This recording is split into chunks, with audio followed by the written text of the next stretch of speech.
so today we are doing some Halloween decorating. This is part 2 of my Decorate With Me series this year, and we are taking on the dining room, which is my Dracula table, and the entryway, the steps kind of going upstairs, and I added something completely new this year that I don't believe, if I've added it before, it was just like all the leftover Halloween decorations. There was no real theme to it. But the area kind of going down to my basement, I have a little ledge area and I decorated that this year. So anyways, I'm not gonna babble on too long. I'm just gonna jump right into this. I just wanted to say, hey, it's time to decorate again. And I hope you guys are having a good October. I say it every time, but it's October. So I hope you're having the most magical, spooky season. Anyways, if you wanna see how I decorated my living room, well, no, we already did that. My dining room, my entryway, and then my little downstairs landing area, then just keep watching. All right, so the first thing I did was put down this crow and branchy tablecloth that I got from Spirit Halloween this year. And I don't know where the footage went, where I put it on the actual table, but here it is in all of its glory, just sitting there. All right, so since this is a whole Dracula theme, I got started on the main attraction, which is my centerpiece. I laid down this little gothic looking wreath that I got from Joann's last year, and these really amazing skull and rose floral gothic looking, I don't even know what these are, like bouquets or I don't even, like, just centerpieces is what they are. Gothic centerpieces I got from Home Depot last year. And I never got to use them because I got them on clearance after Halloween. So I'm so excited to use them this year. Also, the candelabra is from Home Goods this year. I was so excited to spot that at Home Goods this year because I just envisioned it as the center of the whole Dracula table. So I'm so excited about that. All right, so this was kind of the like base, the foundation of my Dracula table because I wasn't going to do any dishware this year because I really wanted to see all the detail on the tablecloth with the branches and the crows. So I really wanted to focus more on the center and making the centerpiece just extravagant and full and lush and all the things. So I added these LED dripping candles that I got from the Target dollar spot this year, had a couple of black ones and some cream colored ones. And I'm acting like I'm putting them in all these specific places here, but you'll see I just end up laying them all down randomly and then moving them to completely different places, which is what always happens. I usually just get them down and then I don't know why I take so much time to think about it because I always move them later. But I usually get them down and then I start adding other things and move them around from there and then just look for balance and it doesn't always have to be exact, like on one side it has to be exactly what it is on the other side.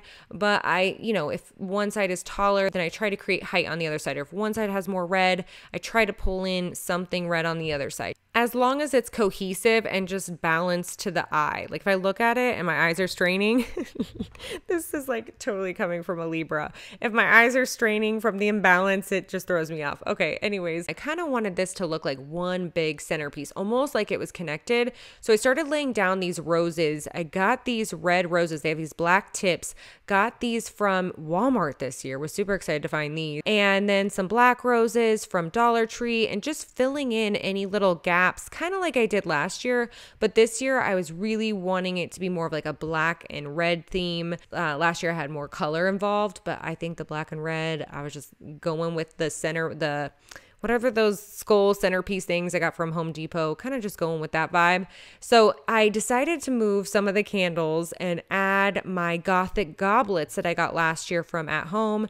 And since I wasn't setting the table, I decided to put them kind of just in the centerpiece and then add some like red twinkling lights inside so it kind of glows at night. That kind of vibe is what I was thinking. All right, so on the other side, this side no one really sees a whole lot of, so I just kind of went with what I had kind of left over that would go with this. So I had a couple of skulls left over from the Dollar Tree and a crow, and then I put some red roses and some black roses from Dollar Tree and just kind of filled in the area on the other side. I also added the remaining goblets to the other side to kind of tie it together and then also have some glow action going on at nighttime. So here is how my Dracula table turned out. This is the daytime shot. I am so excited about this centerpiece and the black and red theme. And I will show some nighttime shots at the end, so stay tuned for that. But I'm just so excited. And I also got to use those little skull centerpiece things that I got from Home Depot last year on clearance. But I don't know. There's something special about when you get something on clearance and you use it for the first time. Oh wait, I almost forgot. I threw some creepy cloths from Dollar Tree over my chairs because they are a little bit more modern. They're from IKEA. It just kind of gives them a little gothic touch. All right, next we're moving on to the buffet table, or this is actually just a cabinet. This isn't a buffet table, it's a cabinet.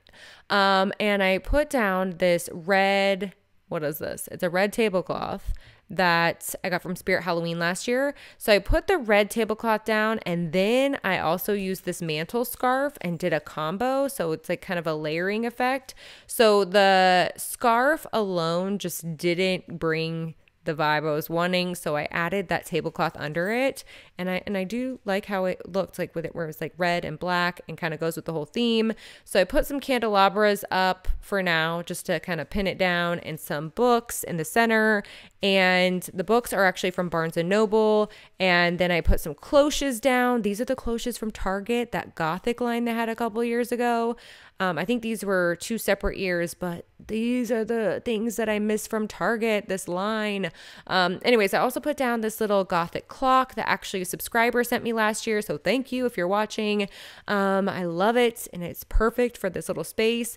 And also the decanter I got from Joann's, a Nosferatu statue I think I got from Wayfair earlier this year, and the black kind of crystal skull that I got from At Home, a little potion bottle thing, the little lantern, little like goblet almost lantern is from Spirit Halloween. And also I ended up spray painting the Nosferatu black, but I ended up, so at the end you'll see that it's spray painted, but I hadn't spray painted it yet. But I went with the glossy black where you can see all of his features, and it goes with the theme way better, like the black and red theme.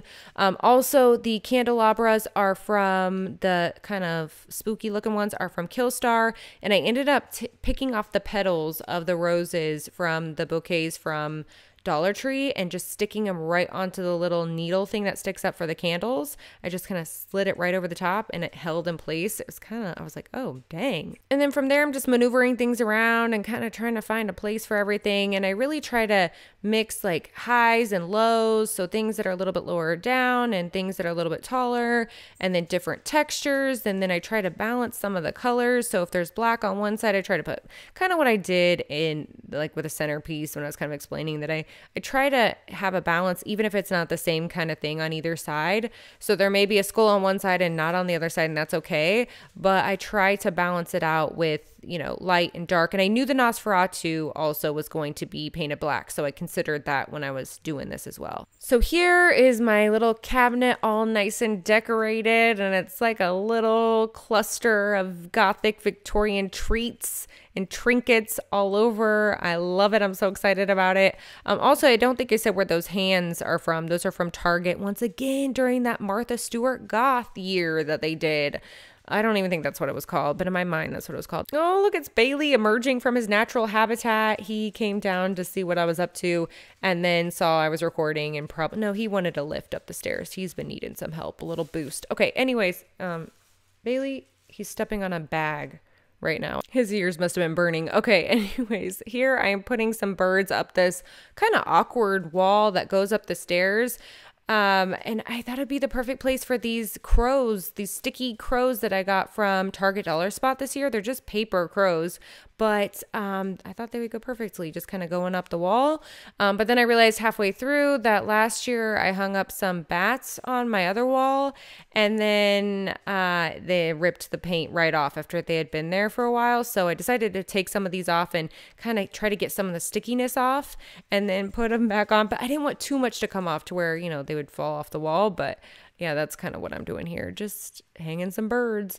All right, so here, oh, I brought my witch up from the basement. She still doesn't have a name, but this is where she goes every year to look over all the people at the house. I guess, I don't know what she's doing. Anyways, I also put a lantern that I got from Gordman's a while back, several years ago, and then a little witch hat neon I got from Target last year. And this is the little witch area, witch nook. All right, moving on to the entryway, I put down my Ouija rug from Grandin Road, and I know it's technically upside down, but since I'm not really having any guests over, I at least wanted to be able to see it from the inside looking like it's a Ouija board and not upside down to me because no one's coming to my door. And, oh, what's going on here? Oh, I have a lantern from Burlington, a painted pumpkin. The owl and the flower are both from Z Gallery. And then the other side, I did something similar. I did another ceramic owl that's from Z Gallery. The flower, once again, is Z Gallery. And then a silver pumpkin and a lantern from Burlington. A silver pumpkin's not from Burlington. That's just a painted DIY situation. And I kind of kept it simple in this area this year, and I don't hate it. I kind of like the black and silver and gray and white monochromatic look, and it goes with the wreath that we made this year. If you saw the DIY, if you didn't, I did it a couple videos ago, but I'll also put a card right here. But I do like that it is a little bit more simple, especially since we did some oranges in the living room. We did red and black in the dining room. And also I don't hate that there's not a lot of clutter going on, just nice and simple. Because you know I have those tendencies. See my mantle and the little buffet table cabinet, whatever it is. I like to clutter sometimes. Okay, anyways, moving on, last little touches going on. Added some pumpkins to my stairs. All of these pumpkins are from Target except for the one that doesn't look like it belongs, and that one is from Trick or Treat Studios. So this is how the stairway ended up looking. And then last minute, I decided to add some of these sticky bats to my dining room. I know it's kind of out of place, but I almost forgot about these, and I just stuck them right on the wall. Even though they ripped off the paint last year, I never ended up getting around to it. So I ended up just putting it right over the ripped off paint, and it worked out perfectly. Don't judge me, don't judge me. All right, moving on to a whole new area that I don't think I've ever decorated on camera before. This is the little landing area going down to my basement that has a little ledge. I usually just use leftover decorations in this area, but I decided to go with the whole look, and I'm obsessed, and I might leave it like this all year round. Anyways, I hung up this wreath, this silver wreath from Home Goods, put a crow from Michael's there, put up some of my pictures, the toad and the snake picture, which are from at home this year. The pumpkins are from Gordman's a couple years ago. The bat pedestals are from Michael's, and the candles, I'm so far behind at this point, are from Home Goods. The branchy trees are Target, and the candelabra here coming up, I think it's from Home Goods, or no, sorry, Home Depot a couple years ago, but it was gifted. So like I got it for my birthday. It's from my stepmom, so I don't know, but I think it was Home Depot. Anyways, this is how the little landing area turned out. And like I said, I'm definitely leaving it like this all year round. I have no shame in whatever game this is because I can't get enough. Wait, we're done? Okay, well, I guess we're done. This is it for this Decorate With Me, just part 2. We have part 3 coming up where we're doing the kitchen, the bar area, and we're doing the Beetlejuice bathroom. So that's all coming up. But this is it for part 2 of the Decorate With Me, the Dracula dining room and entryway area and landing area. So from here, I'll just continue to show all the clips so you can see all the little details here and there and things that I didn't get to show throughout the video. Also, you'll see some nighttime shots here coming up. And I actually shot a little bonus video as I was getting everything lit up. I did a little bonus video for spooky family members or members of the Jade the Libra channel. If you are a member, that will be up here the next couple of days. If you're interested in becoming a member and you're interested in some bonus footage or bonus content, I will put a link down in the description for you if you want to check it out. But yeah, that will be coming up here in the next couple of days for members. So yeah, anyways, hope you guys are having an amazing spooky season, and thank you so much for watching, and I will see you guys next time.